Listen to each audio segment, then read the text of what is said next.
Well, he was shot and wounded 20 years ago in the Columbine high school mass shooting, and today, survivor Evan Todd committed to helping the small but growing number of teachers in Colorado who are learning to stop mass shooters by returning fire. Besides, Andy Cohen visited the gun range in Commerce City today where that training is taking place.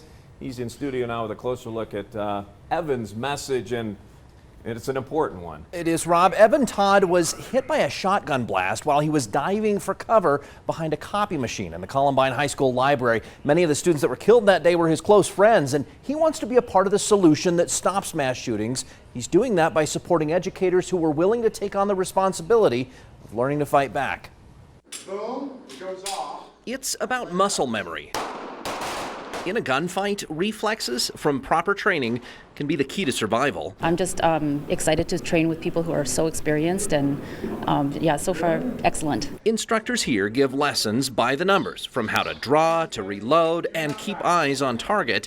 That way trainees not only survive but also prevent accidents. Security is something that you have to talk about, and losing a child or being unprepared for a situation is absolutely not an option, and therefore I'm exploring every way to handle situations on my campus. Around 150 people have already completed this faster training. The 3-day course also teaches advanced first aid to treat wounded victims.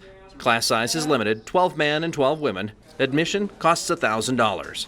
Everything changed that day, not just the world, but my path. Columbine survivor Evan Todd doesn't want money to be a barrier, so he joined Bullets Both Ways, a new nonprofit that sells these hats and shirts to raise money for scholarships. And the faster we can get someone to confront a perpetrator, the more lives that are going to be saved. And support these educators who are willing to face evil. A concern to me is being helpless when there's a monster in the building. In Colorado, a teacher or staff member in a school may carry concealed with a handgun on campus so long as their respective school board or charter board designates them as a school security officer. Watching out for you, Andy Cohen, News 5.